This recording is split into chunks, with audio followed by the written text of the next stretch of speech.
week 2. Yes. And they said it wouldn't last. Well, I will tell you something cool, though. We got our first official spontaneous feedback, and we've only had 1 episode out. Oh, my God. They say, don't do it again. No, it was actually really, really cool. By the way, I guess we better tell everybody what this is before we go any further. Well, okay, we'll let you do the honors then. So. Oh, that's all right. This is the weekly catch-up. Basically, Geoff and Jeffrey, my friend Geoff here, is from Australia.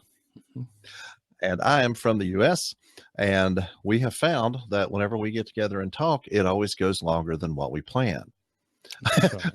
So what we've done is set it up to where we're going to meet once a week and limit it to an hour, more or less. And then we will get on with it. And we have some interesting conversations. And what I was just getting ready to say was that we got our first official feedback. And even though we only did 1 show, so that was kind of cool. There's a guy that I work with that has followed my podcasting. And I just happened to mention that we had done that, and I had put it on my YouTube channel. And one of the things I found interesting is that people are using YouTube not just for video, but while he was at work, he actually brought it up on his phone and then just listened to the audio of it. Oh, there. So people are using, my wife, she does that all the time with music on YouTube. And so YouTube is kind of a podcasting platform almost, I guess you would call it, just for audio only type of content as well. But he listened to it, and this is the first thing that he's ever run into that I've been involved in producing that wasn't scripted, edited, produced, things like that. And it was just a spontaneous conversation. So it took him a minute to get used to it. But then he said he really liked it and he thought it was great. His name's John Adkins, by the way. He also had a really interesting suggestion. My first podcast was called, and it's still there, actually, still available. It's called Daggers of the Mind, the Philosophy of Celebrity Quotes. Oh my God, that sounds a bit deep. Well, I know it does, but it actually, Dagger of the Mind was a Shakespeare reference in Macbeth. Whenever he sees the dagger in front of him and he's trying to reach it and he can't get it, wonders if it is a dagger of the mind or, a false creation. And so the point is, celebrities are the most unreal people we know of, but occasionally, in spite of themselves, they say something rather profound. And so what I did 50 episodes of that. And there's 2 quotes per episode and little short essays on each one about things that, anyway, people, by the end of 50 episodes, I think people pretty much knew what I thought about the world. And so that was pretty much done, 100 short essays, and that was pretty much done. But what he suggested was that what we should do on this show was to bring up a quote and then discuss it, and then just take the discussion part of this show for the quote, just that, and then make another podcast episode of it for Daggers of the Mind. And to do it that way. What I could do is send you the quote the week before, an email or something like that, if you want to think about it, or I could just hit you with a cold turkey.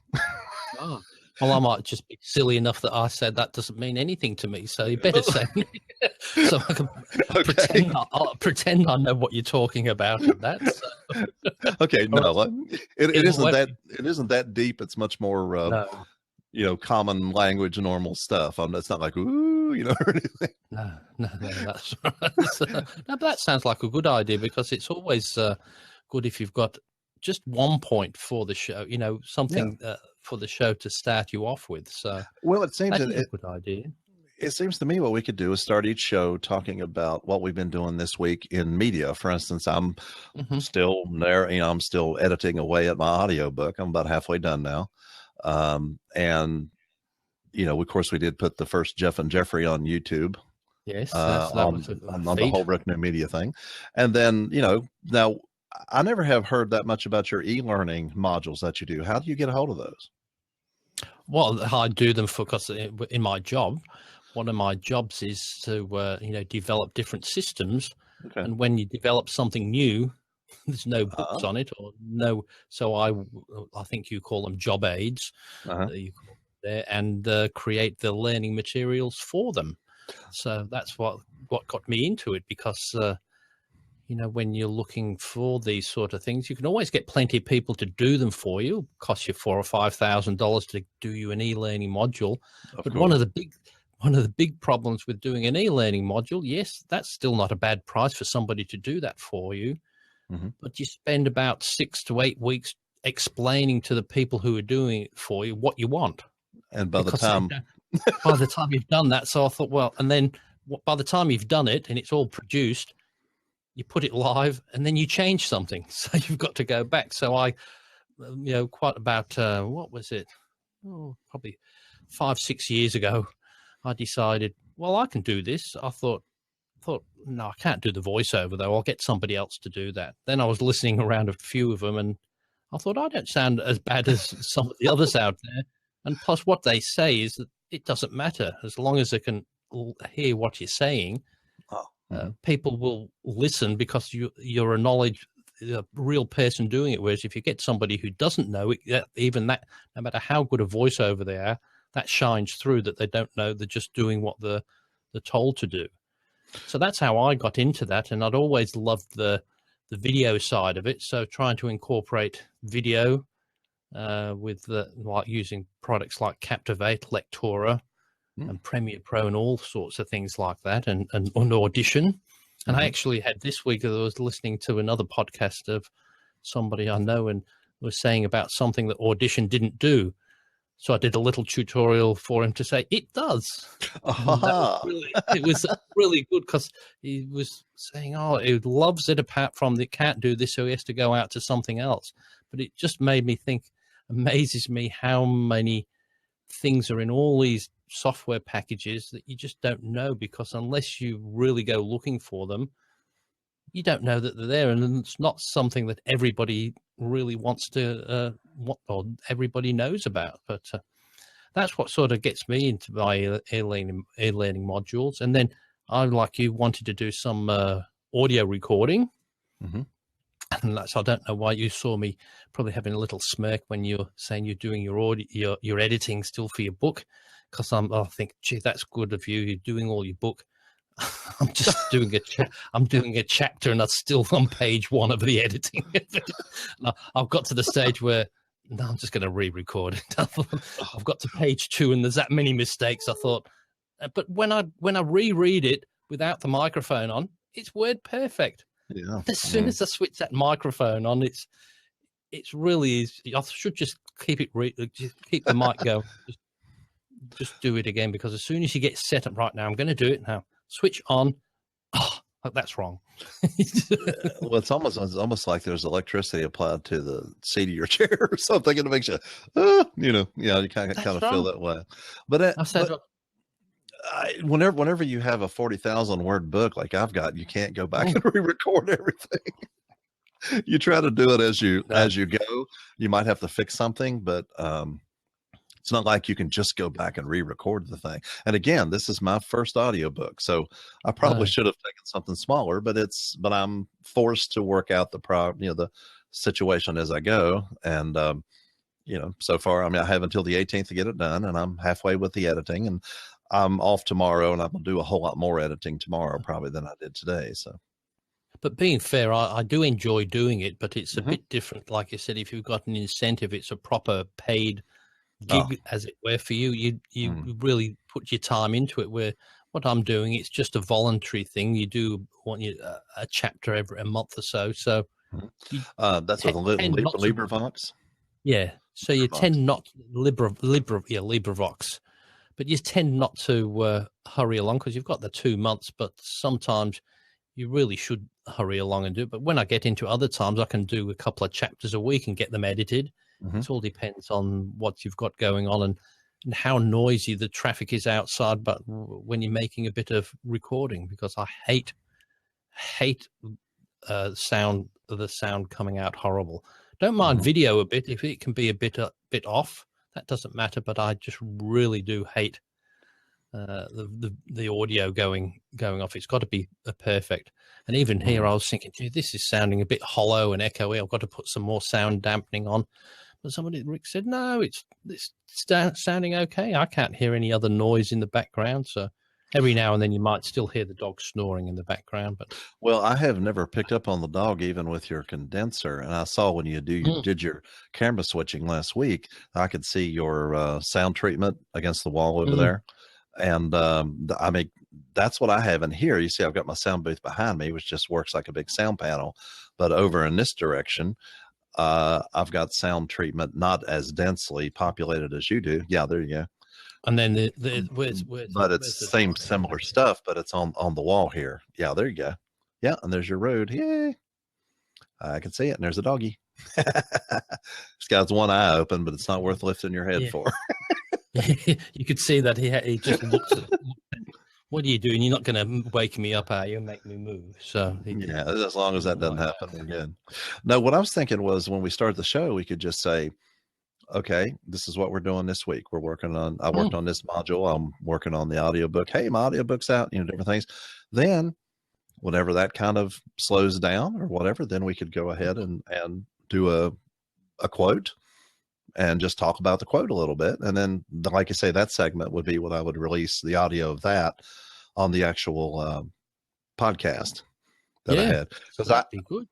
I haven't released an episode in 6 months on that podcast, but I'm still getting a few hits every day, anywhere from 3, 5, or 30 or 40 sometimes. It's kind of weird because I guess new people are finding it or whatever. Whenever there's about 40 or so, it seems like someone downloaded the back catalog. You get that impression. But, 9 or 10 here or there, there's never a day when it's 0. I don't know where all the traffic's coming from. I haven't really checked on it to find out where it's coming from, but let's go ahead and put out some more episodes that way. It's definitely not coming from down here, I don't think.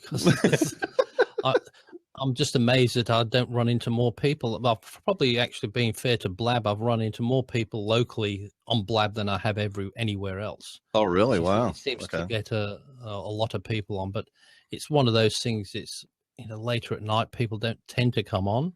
But I did send out a tweet saying to all the followers and that we are online. So let's see if we can make 2 shows without anybody coming past as well. We're working on a record here. That's right. Right here it says share the last 30 seconds. Let's do that. I'll click on that and see what happens.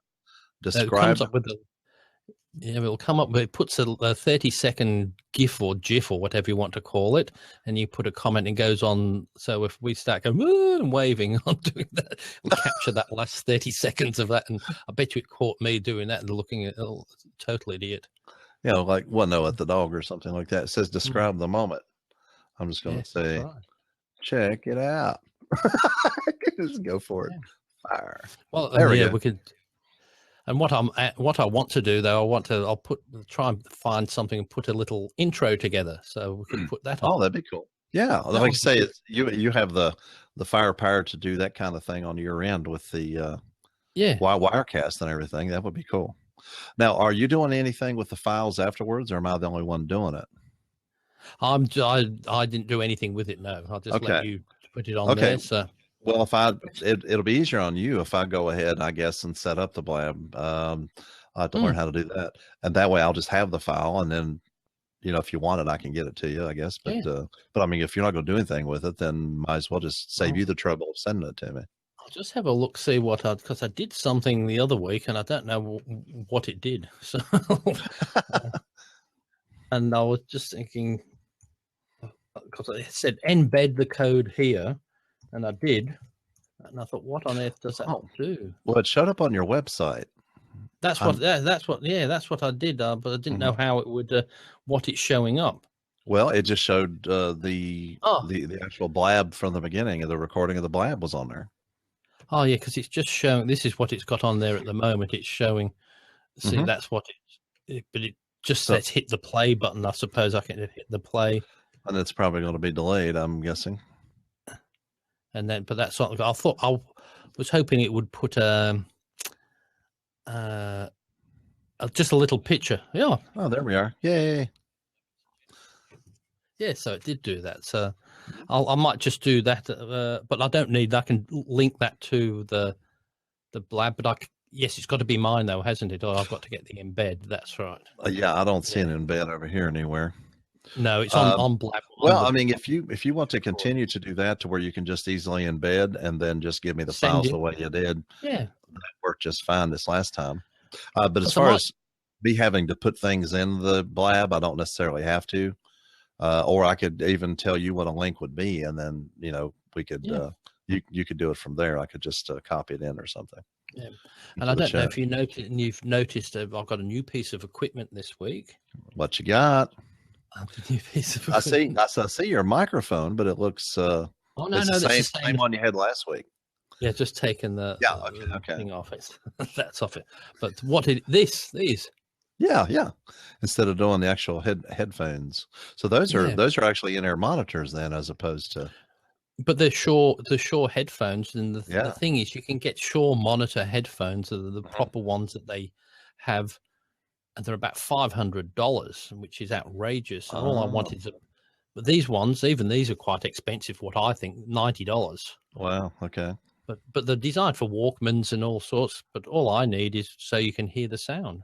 And it's been quite good. And I've got on too quickly, because usually what I do is once I put that round there, around behind you. But I just got on too early because I thought Rick did that to me the other day. Was calling me on Skype, and as soon as I switch on, I've got to set up because the camera's not on. You've got to do the live output, and he's ringing me.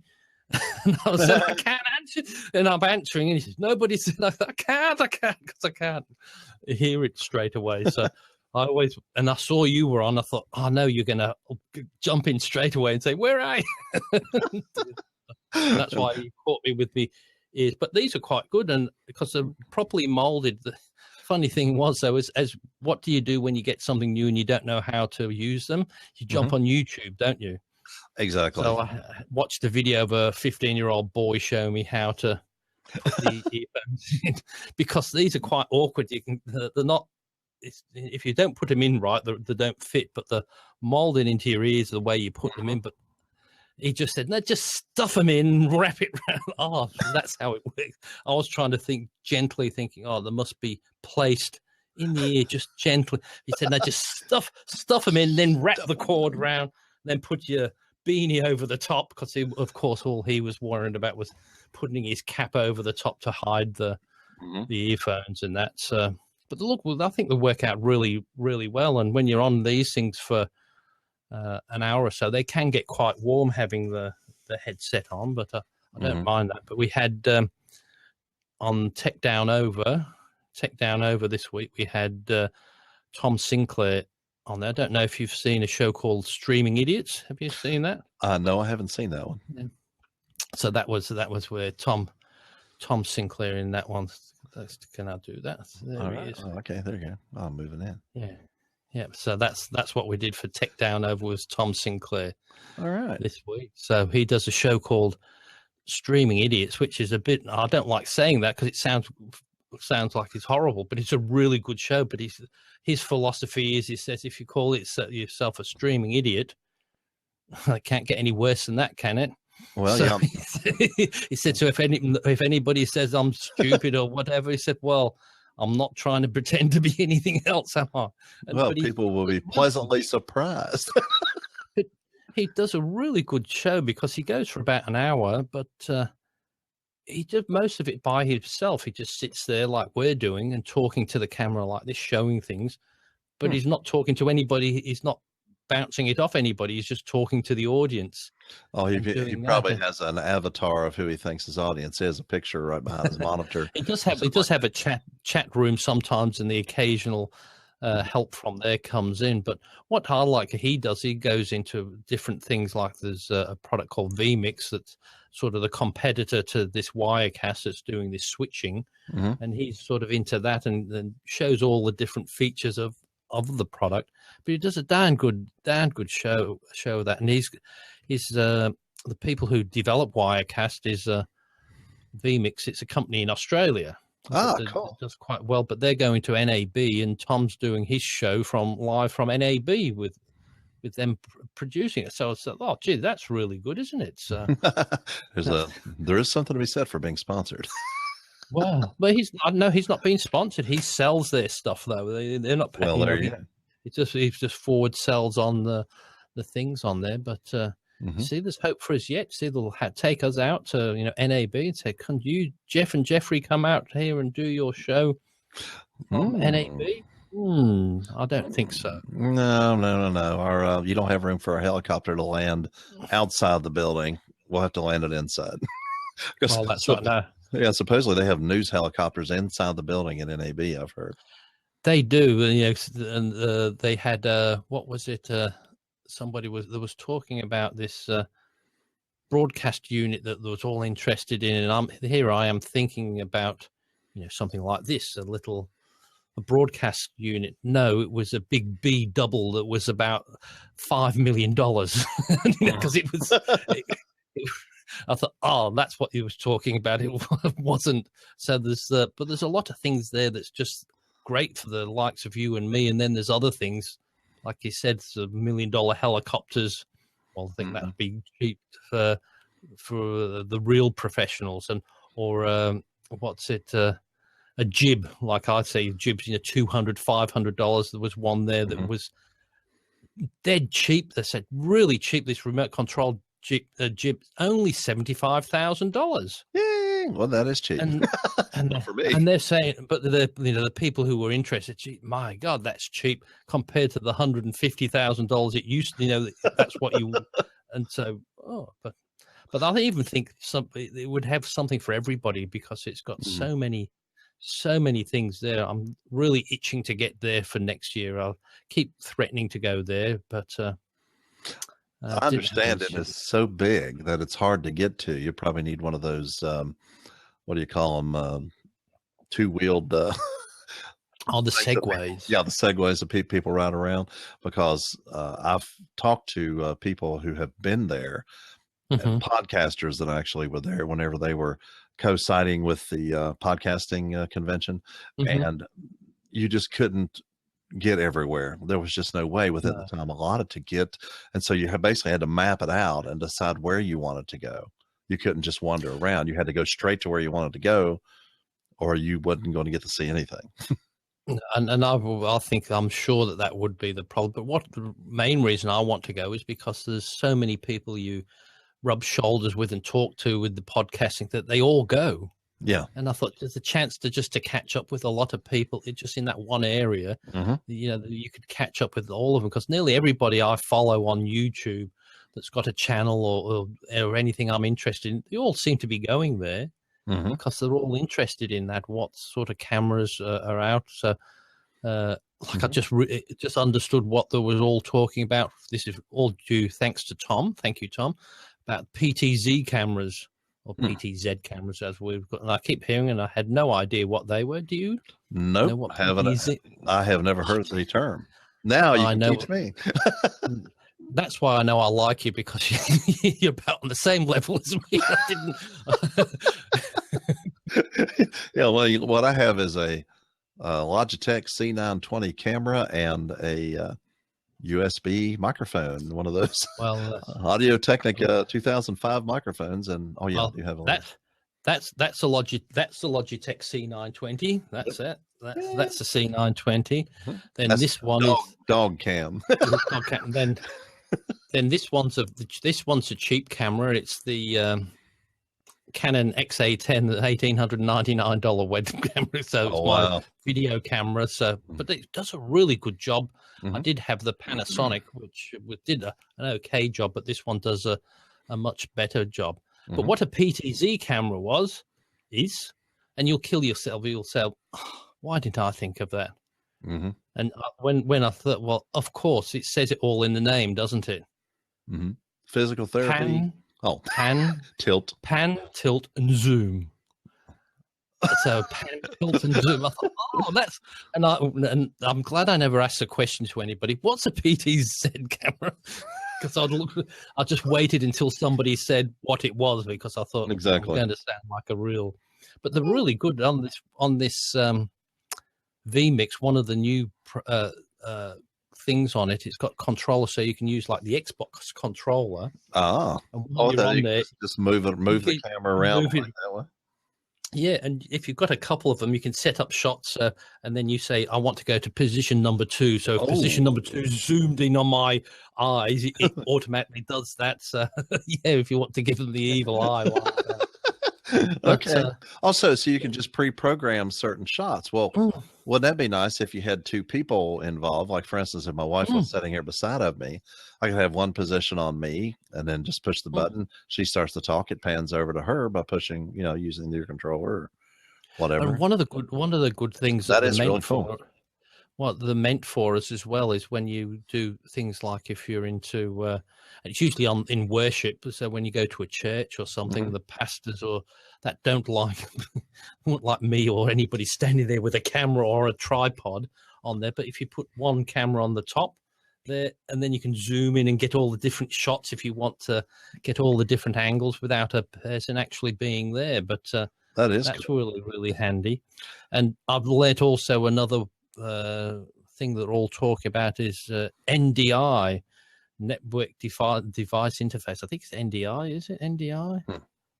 Network device interface, I think it is. And so what that allows you to do, is I've got that camera there, that camera there. What it allows you to do is any computer on your network that's got a camera connected to it, you can use. Oh, so if you're connected to an office network and you've got somebody in another country that's got a camera, you can bring that in. And there's about very little latency. You can hardly notice the latency on that, but that's the latest thing, which I thought was quite good. So it saves you from having to get direct connections into the system as long as the people are on the same network. And I thought, gee, it just amazes me with this technology that only about 10 years ago, this was sort of science fiction, wasn't it? Imagine if you say 10 years ago, you could do a video broadcast, which anybody could possibly see in such good quality. I mean, I know when we see the recording, it's not quite as good as we see it now. I think it's not as good as we see ourselves, but the recording is almost as good as what you see the other person, though.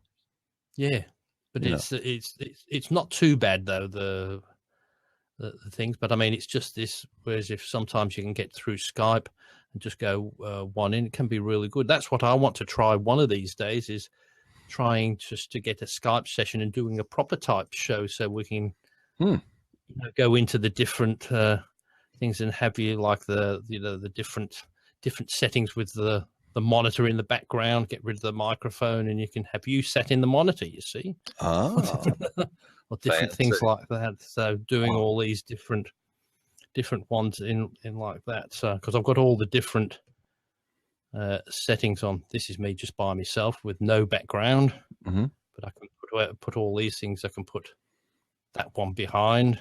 You can do all the different ones. Or lets me take down over one just with a little screen on there. But you can do all sorts of different ones if you want people, just different people in different monitors and that. So really good. So that's optimized more for Skype, and it's just been adapted to Blab for the most part. Well, that's right. Yeah. So okay, but that's where with Skype though, if you get a Skype one in, you can control. That's where the tricky thing is, because if you do it on here, it's got to be on another computer, so it picks the sound up off that computer.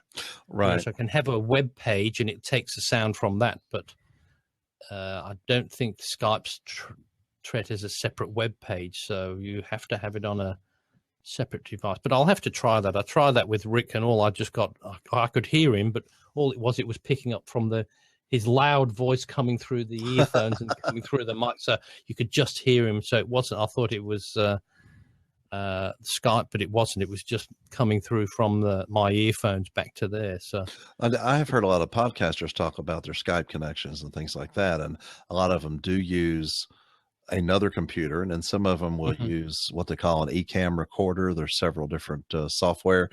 I never was happy with the concept of running Skype on a computer and then running a separate software on the same computer to record it. Resource wise, I don't even trust the computer for recording at all. I use a Zoom H5 or I have an H2N digital recorder, and I've done everything locally. I never have had to. I've been on other people's Skype things. I was interviewed by a podcast up in New York. I have been on a Google Hangout, but I've never set one up myself. And then I come on here, and this was so much easier than what I'd heard everyone else talking about. Yeah. So it was kind of surprising. But yeah, so as far as those things, everything I've done has been local. I haven't really moved out into also, technology. Also, when you do that, like if you do the show through Skype, and that you can do it, but you wouldn't be able to see me on Skype because you don't want my signal to be going back to you. Right. They have to do a mix minus. There. Yeah, and I still don't know what they mean by, but you've got to do some. So, like even Rick has trouble with what we do is he has the feed going to a monitor, and then what he sends back through Skype is what's on the monitor, not him. Instead of him, so I can see what's on the show. But the only thing is if he plays something on the show, I can't hear it. I've just got to watch it. But I said, we've had it where we get all the sound back. But the problem is, if you're not too careful, I get it back 3 seconds later. Right. And I said, I can't talk to him then because I said, I just, every time I open my mouth, I'm talking to myself and I don't know it just cuts me off. Right. And that's, so it's challenging. So we've just got it down pat, but I'm sure they'll have different features on this later. Hey, I'll tell you what, while I was doing it on there, what I wanted to let you listen to, just a little bit of one of my first voiceovers. Oh, I'm totally... Well, not my voice, not one of my first voiceovers, one of my first recordings. Yeah, I'd love to do that. I'll just see if I can say that. I'll just see if it's going. There's ought to be a big bad wolf coming into town, so we got to build houses. The first one said, I must build my house with A. And the next one said, I must build my house with 6. And the oldest brother said, I must build mine with bricks. And it took him ages. And when his house was finished, it was just in time because the big bad wolf was coming. And he knocked at the safe door. Little pig, let me in.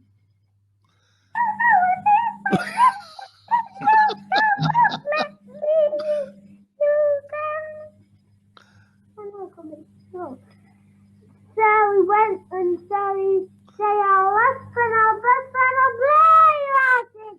So he asked and he pressed and he blew the house in. And he went to the one with the stick. He said, little bit, may I come in? No, it is my duty. You shall not come in. So he says, I'll up and I'll bust and I'll blow your house in. So he up and he burst and he blew the house in. So he went to the split one. No. The two little big was houses are blown down. They went to their brother and they said, please, could you come in? The big bad wolf chasing us. All right. And I'll go left and I'll bust and I'll blow your house in. That's ending. So huff and puff and blow your house in. I remember that story. That was without a script as well, of course. I'm totally impressed. How old were you at that point? I think I was about 4, something 3 or 4. I think my first debut was whenever I was barely talking, and my grandfather had been to an auction, and he said he was telling me about how the auction worked, and I'm like, okay. And he said, okay, you can be an auctioneer. Here's what you say: give me $1, give me $1, give me $1, give me 2, give me 2, give me 2, give me 3, give me 3, give me 3, and then say, sold to the man with the green shirt on. So I said, and I've heard a recording of this. That's probably long gone, but 1 at 1 at 1 at 2 to 2 to 2 to 3 to tree to sold to the green man with the shirt on. The green man with the shirt. That was my first public debut. So the green man with the shirt on. Like the things that I always used to think it was, what's it, Lee Marvin used to be singing, I was born under a one green star. I was born under a one green star, but I was a one green star. I was one green. There's actually a website somewhere that lets people put in words that they thought certain songs were. It'll be under a certain thing. I can't remember the name of the website, but you can actually type in what you thought a certain words were in a particular popular song, because people don't always enunciate well in music. Well, I know, but even in the early days, remember ABBA. Mm-hmm. Like ABBA was so popular, but a lot of their words they weren't. So I don't know what a teasial is.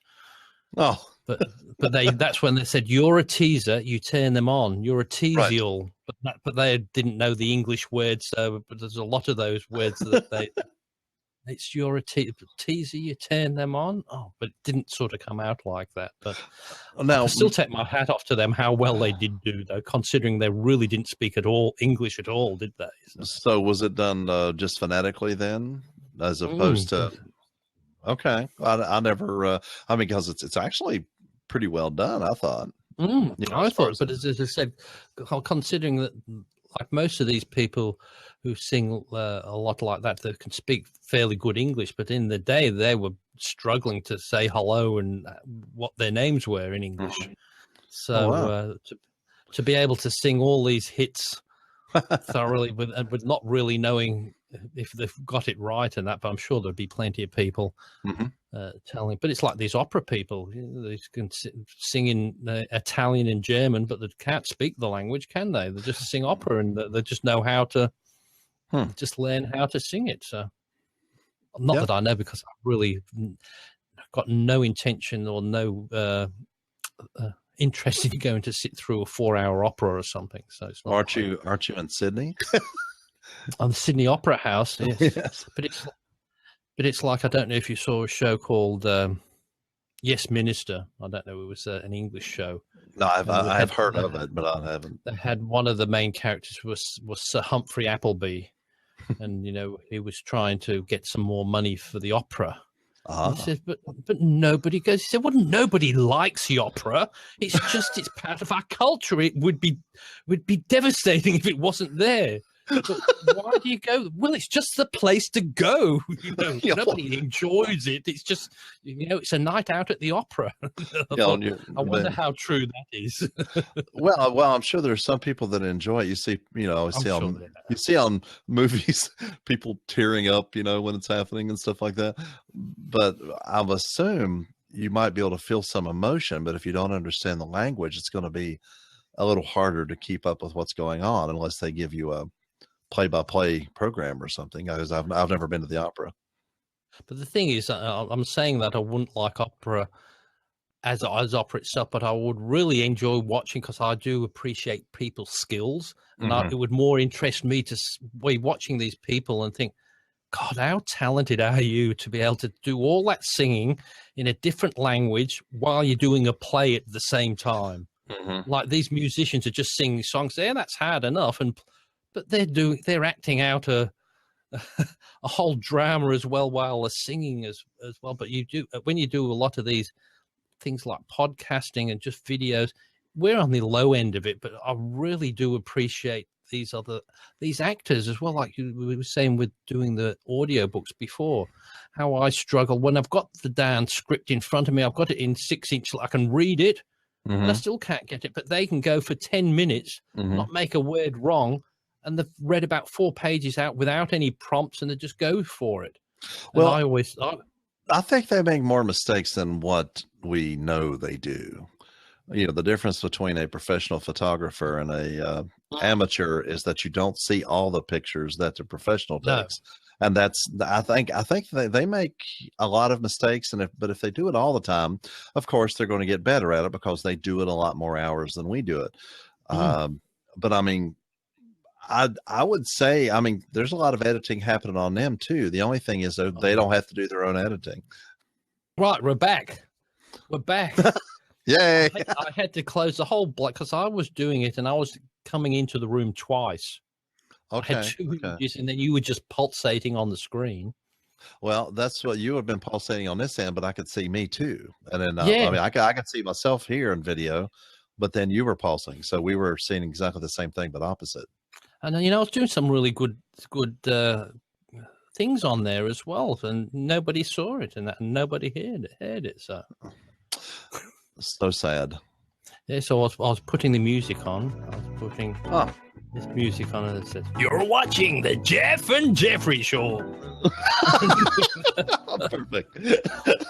And you missed all that. So, but when I was doing it, I didn't have my mic switched on anyway. So, okay. And then I was showing different things of me startled look on my other show because I was showing me going,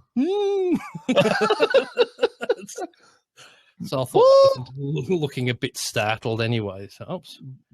Well, no, whenever you froze up there a minute ago, you were going, yeah, like that. It looked great. It was very strange, strange. Though, that wasn't it. So, no, I must have lost something there. There we go. Yeah, it was. It always does. Like you stick your finger up your nose, and then that's when it pauses or something. Exactly. You go to stroke it and just rub your nose, and then you end up. I thought that would be a good weekly catch up with us. 20 minutes of nothing happened. I did stop the recording or pause it for a little while. You might just have to cut out that little bit when I was trying to keep talking and that. But no, we haven't declared war on the US. So. Yeah, I thought maybe they were trying to suddenly we weren't allowed to communicate anymore or something. Yeah, you never know whenever they're gonna some political thing will start happening. Well, we never said anything horrible about Donald Trump or anybody this week. Well, we never said anything horrible last week. We just played that little thing and just sat there staring at the screen for 50 seconds. Well, yeah, it looked funny on the video because we were just sitting there and we would both laugh at the same time. That was good. We're sitting there going. And then somebody's watched. But I was saying while you was gone, I said we've still managed to get nearly an hour with nobody even passing by. And I always say to when you set these, I don't know if you've set up a blab before. No, I haven't. But you can set them up so it's like you do YouTube, so you can have it public or you can have it non-public, so nobody knows you're on. So you can just do that. Oh, well, see, that it used to be all public before. I didn't think they were going to make private labs, but I noticed now on the front screen that some of them have been set up for 190 days or something. Well, not so much private, but like YouTube, you have you can have it public. So as soon as you've finished it, it goes and says, "Here, look at the Geoff and Jeffrey show." Okay. If you don't do that, it won't do that. It will still be there, but you've got to send the link out. Okay. So, also, like if we're doing a show like this, then not a lot of people will come. Nobody will come by. I think of it more of I think the hour is probably what's against us, but I think more of it as a recording medium. Yeah. Less a social medium, and then you get the recording, and then. You just use this to do like it's an easy recording. We don't have the problems that you would have on, if you were trying to do it even with a Google Hangout, which sometimes can be a little tough. I understand because I've never set one of those up either. I've been on one, but I've never set one up. And speaking of that, that's what now as well, what Rick and I've just started to do last week and this week. Now we stream the show live on YouTube because that's easy to do. So you can start up the YouTube and have a chat section on that, but it's not that good for the chatting because it's about 15-second delay. Oh, okay. But that's fine for live. Just to at least you've got a free thing, and it will save the recorded section or the live stream, and then you've got another copy of your thing that you can edit and put up again as well. So edit bits out as well. So, and they supply a cut down version of Wirecast for you to be able to do that, to organize shots. So if you want to stream a show, so what you can do in Wirecast on my version anyway, what I can do is on a timeline, I can simply put say an intro and say, "Hi, this is Geoff. Watch this week's episode of Geoff and Jeffrey." Okay. And after that runs, it goes to the next thing, and it'll run the Geoff and Jeffrey show. And then he said, "Wasn't that a great episode? Now sit back and listen to the second one." Oh no, more. So that's what people are doing though on YouTube. You can broadcast that out. Okay. Just do that so you can have your live channel going.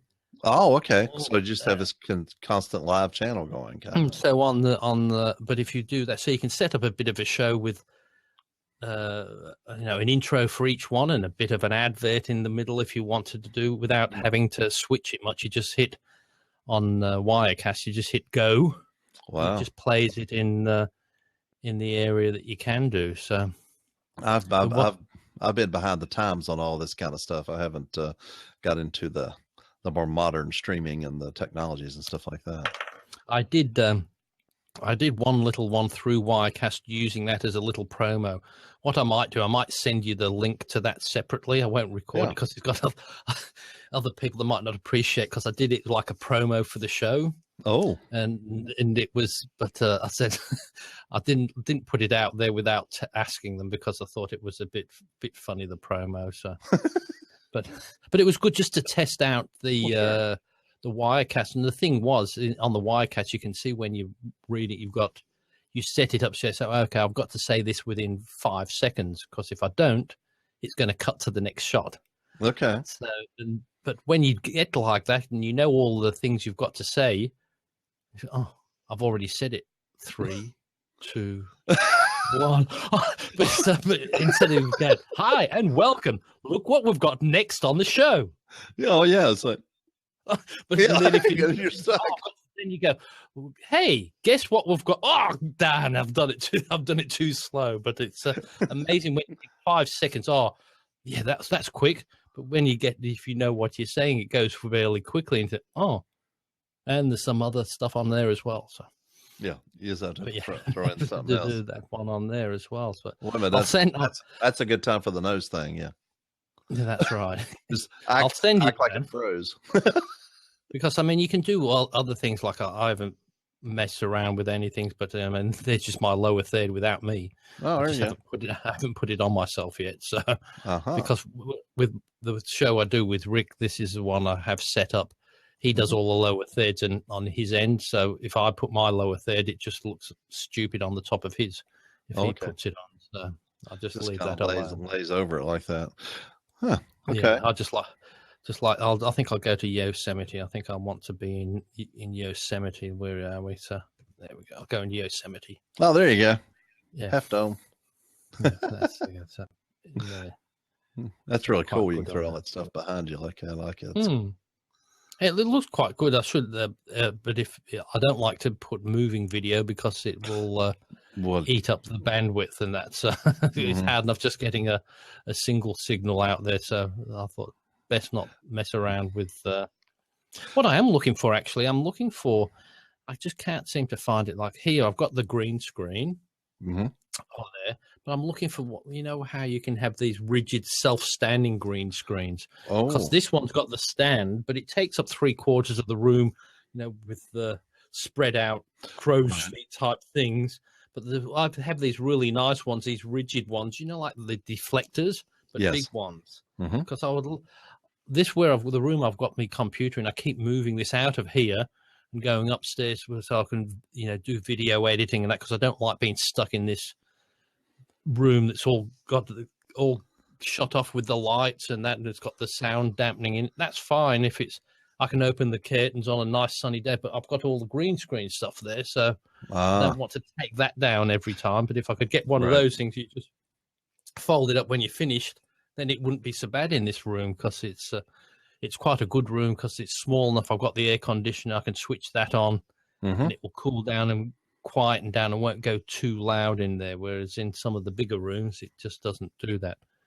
But I'm still tossing up whether I need to get another machine for here. But Hey, I'm just tossing up what to get. You can never have too many machines.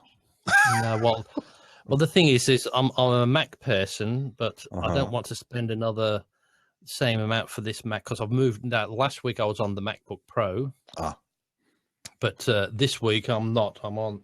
Hang on, let's see the action cam shot. Mm-hmm.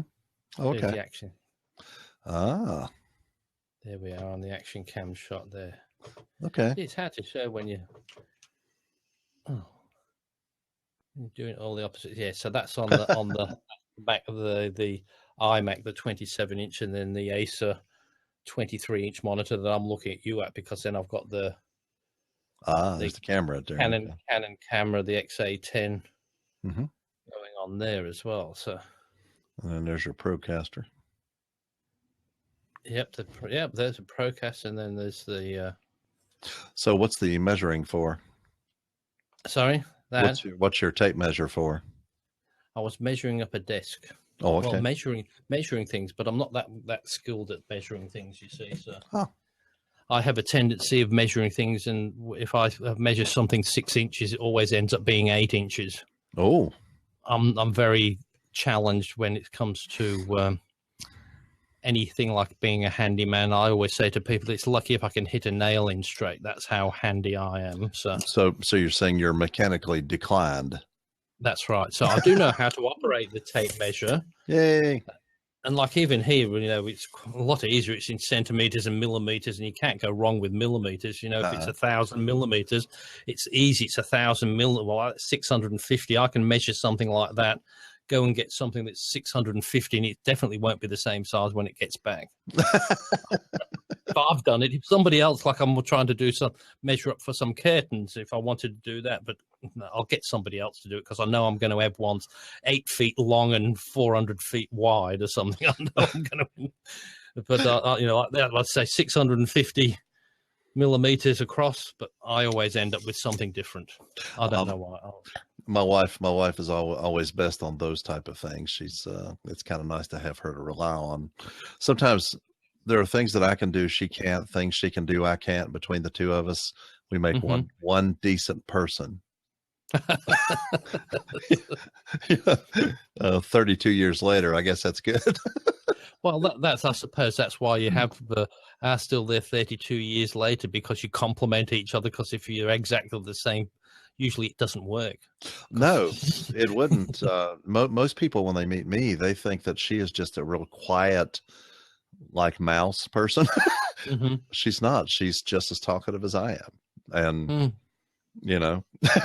mean, but it's just as different things. So it's like she might not be talkative to other people, but she is to you. But like you like to be talking out on his, and she not interested in doing that publicly or. Well, I think she will. I've talked about it. We're in the process of renovating this room that I'm in right now, and we're setting up. Our daughter moved out. I'm actually in my daughter's bedroom right now.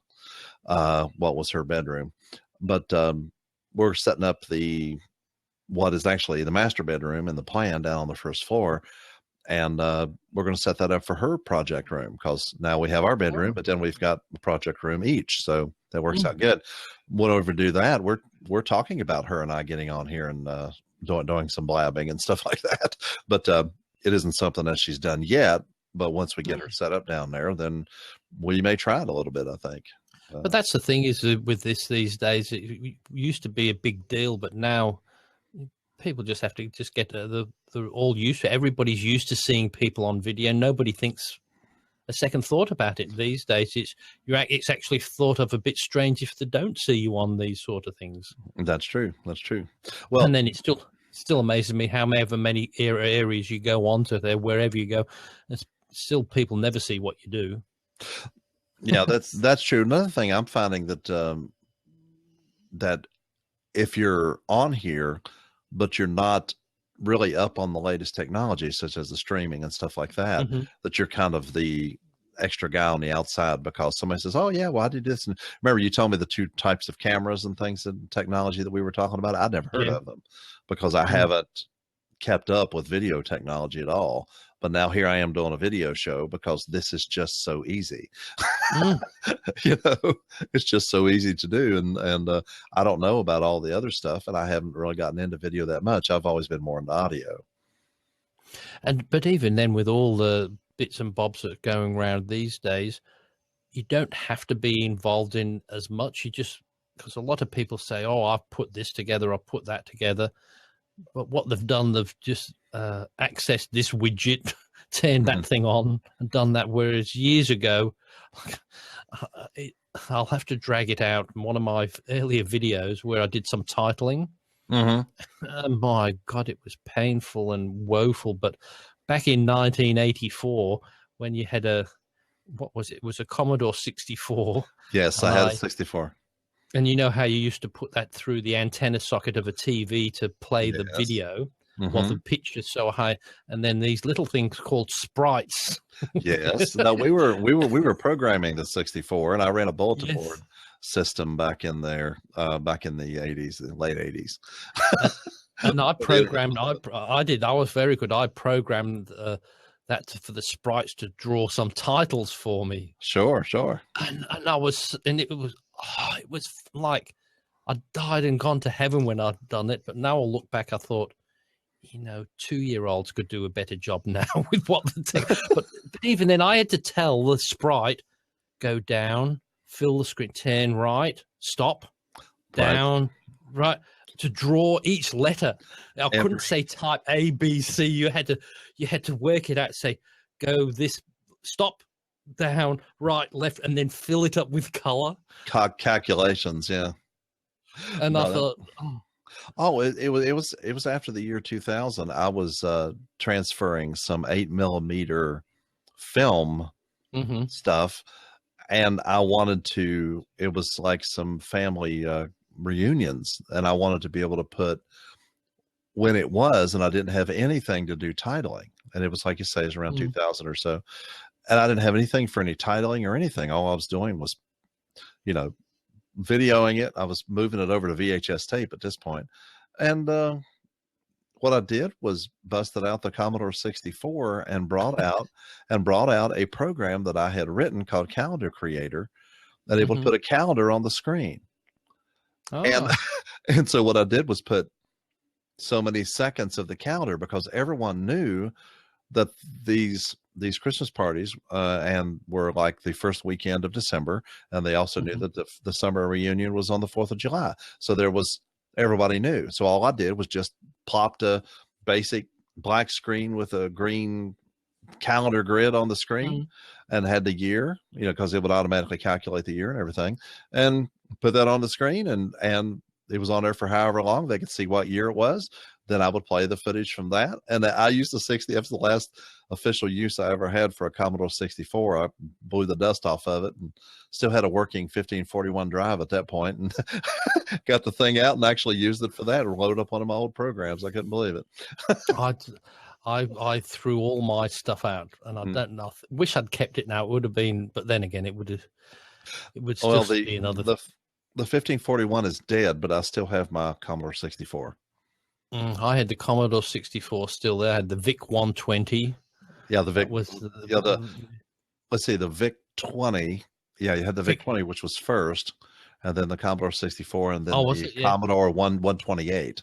128, that's the one. Yes, because I remember I had that, because and that was fantastic. I remember my first Commodore 64 with the tape drive. Yes. Yeah, listen to all that stuff.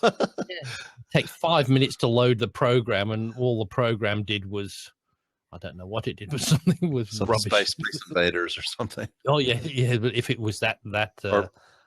Or it would ask you a question and you would answer, and then it would say right or wrong, a quiz program or something like that. Just very simple. Then again, I miss those ones, because they really did get you into, because if you started learning a little bit about programming, you worked out how to do a flow chart, and then you learned how to do a program, because you had nothing out of it if you didn't do that, because there was no real great things for it. So if you didn't make your own, like I think everybody wrote their own little home database program for your contacts or your accounting, and you created all that, and that was great for that, because you never had any internet. And, Well, in this area, I was the vice president of the local Commodore computer club, and okay. things that we did things we actually used the Commodore 64 to control a robot.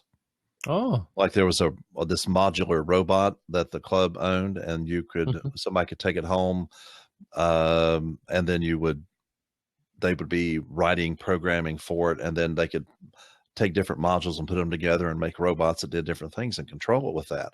And then one time I brought in my brother and his wife, and they used a Commodore 128 to control 6 synthesizers.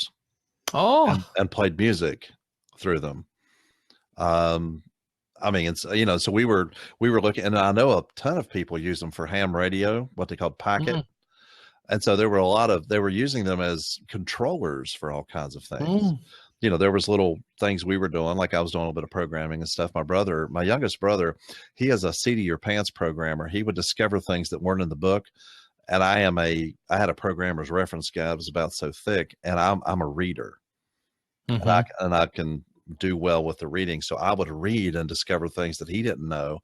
And then we would be writing programs together. But he was just brilliant at the leaps of logic and stuff like that he could do. And so it really worked out well. I kind of miss the days when things were so simple. Every file in your computer, you knew it because you put it there.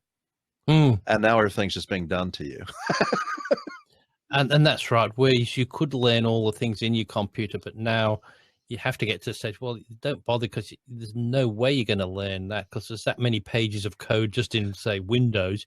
Right. You're never going to understand that. And like they have 50,000 people to build it. Right. That's what I'm saying. There's no way. I stopped programming when I realized I wasn't going to be able to compete with these big commercial teams of programmers. No, because it's just not going to happen. So. Like you said, the simpler times, and I think that's why formats like this blab work out so well, is because early on when I was much younger, they had like the CB radios. Oh yeah. And people used to just get to talk to people, and that's sort of like the precursor to this.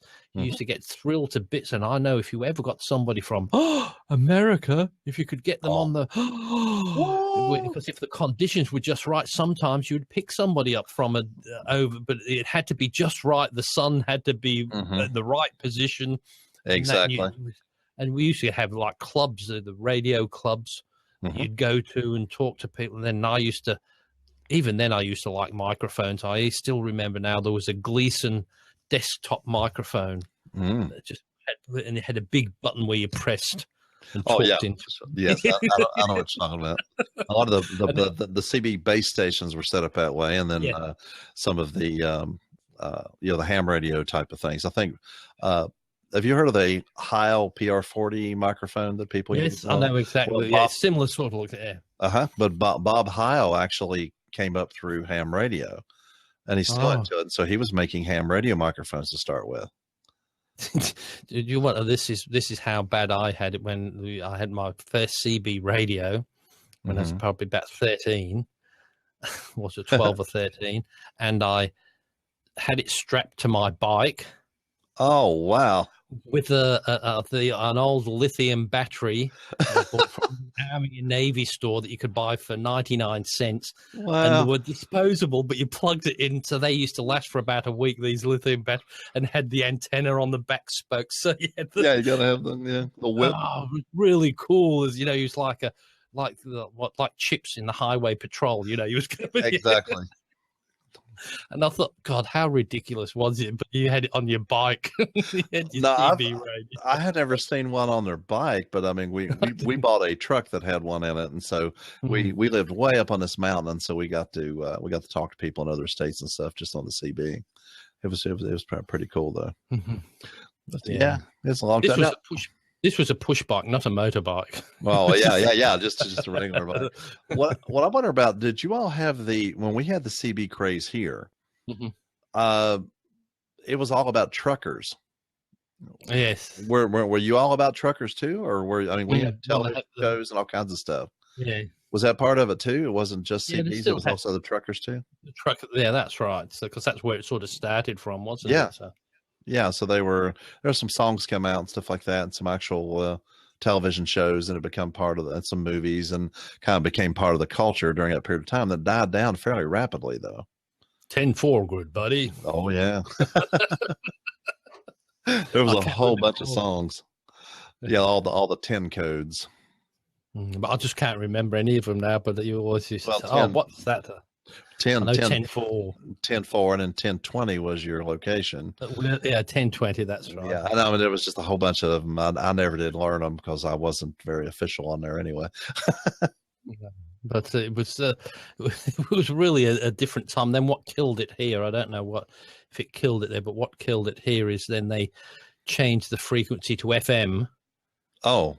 And so all the CB radios, rather than being able to get, maybe somebody interstate, when it went to FM, you were lucky if you could get somebody in your city. Oh. It was like AM, like the AM radio and the FM radio. AM radio travels forever. And sure. If you've got a decent thing, you could get it. But if it's FM, there's a huge building in the way. You never get anything. Well, as far as I know, we can still broadcast the same way they always did, from what I can tell. But they had something called sideband, which I don't know that much about. I'm not a radio guy. And that's what they did. The sideband was the higher one of the AM and the sideband, but it used to get you a stronger signal. But here they outlawed that, and it went to FM. So you got rid of all that. So because it stopped people from being able to communicate over larger distances.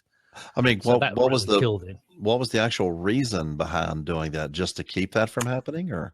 Yes, and to register everybody. So then you had to get a license to do it. So. Oh, okay. Well, we supposedly have had licenses for that type of stuff, but I think they did away with the license here, I thought. But it just killed a very prosperous sort of business that that people were in, because once you went to the FM, yes, it was much clearer. It was like really clear signal, but you couldn't speak to hardly anybody. So, and it was the sideband, like anything, like your old analog phones. Yeah. Sometimes you can get a rubbishy signal, but at least you still get a signal with your current iPhone or your Android phone. If it's not a good signal, you get nothing. Right. It's all or nothing. Whereas the other ones you used to get, you say, "No, I'm fading out," but they'd fade back in. But on a digital, if they're going to go, it just shuts down, doesn't it? So it's either there or nothing. That's sad. But I think it's just amazing how people can kill things. Anyway, I think it's about time we've wrapped up, isn't it? I'm beginning to think so. Yes. Well, go ahead and give them your website and how we can get a hold of your stuff.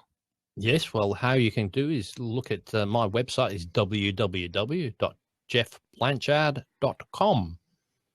Sounds good. No AU on the end, just the geoffblanchard.com.